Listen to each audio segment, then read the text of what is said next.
The interesting part for me is, I started all by myself.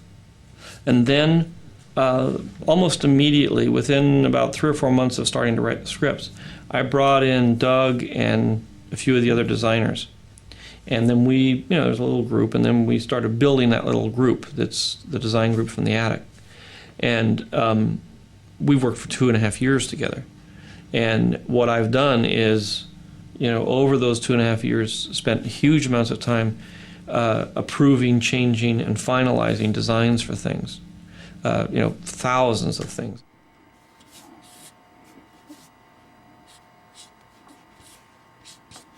Fine art was very important, especially to the Queens people. And they really appreciated it. You can tell in their architecture, their sculpture, and their clothing, and so forth. And in episode 1, that element naturally carries over to their hardware or their vehicles. I grew up on certain types of science fiction films. I was a big science fiction fanatic as a kid. But when I saw Star Wars, I was really blown away, but I was actually kind of like, there are certain things that I didn't like about it. But the great thing was I went home and I kind of drew, my version of the X-Wing. I'd make this cockpit about 1/4 of the size that it is, and I'd stick it back here. And then I'd take the engine part and I'd sort of cut this part off right here.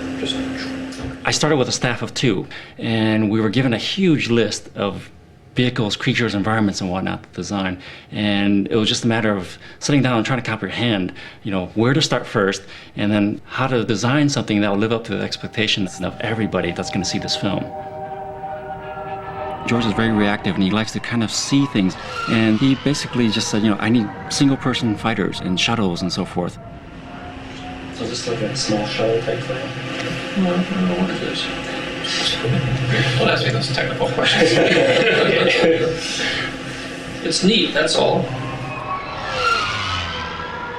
My decisions on what is aesthetically pleasing is really hard to nail down, because what I like is, obviously going to be different from what somebody else likes.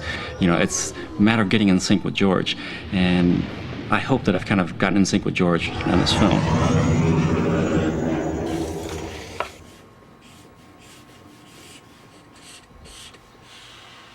For the Starfighter, the good guys, it started out very differently, because I initially thought that the ships would be very angular, like the X-Wing, but George wanted to go more towards the handcrafted look. George would come in every Friday for our weekly meetings, and it was very difficult sometimes because we spent a lot of time and energy to draw beautiful drawings, and we put them up on the wall, and George will dismiss these designs very quickly. And it took me a while to get used to it, because one of our first couple of meetings I would put up a wall full of designs, and he would look at it literally after 10 seconds and say, I like this one, this one, this one. Episodes 4, 5, and 6 kind of had the industrial mentality in terms of spaceships were punched out. They were kind of like plastic materials. Things were kind of mass-produced.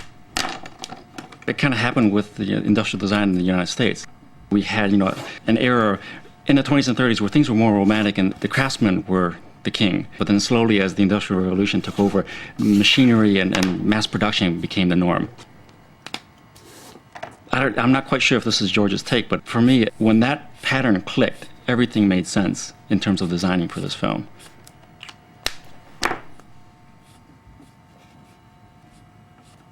I was very clever in the first Star Wars films in that I kept the design very simple, and I avoided situations where I was going to get into trouble design-wise. This one, I'm daring to take the chance and see what happens.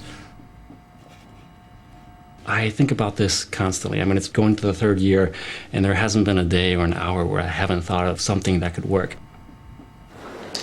On the Starfighter alone, we went through easily 3 dozen drawings. Hello. Good morning. Good morning. Good morning. That's only one vehicle in a world populated by many vehicles, many creatures, everything. For weathering, to see if this is the right amount, too much, not enough, what your general reaction is.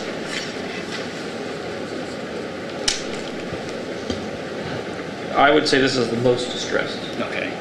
And then they can do minor, less versions of this. Okay.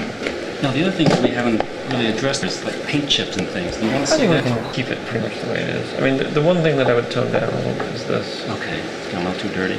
Yeah. Okay. The whole point of this is what works for the story. It could be the coolest thing, but if people don't know what it is or how it works in 5 seconds, it doesn't matter.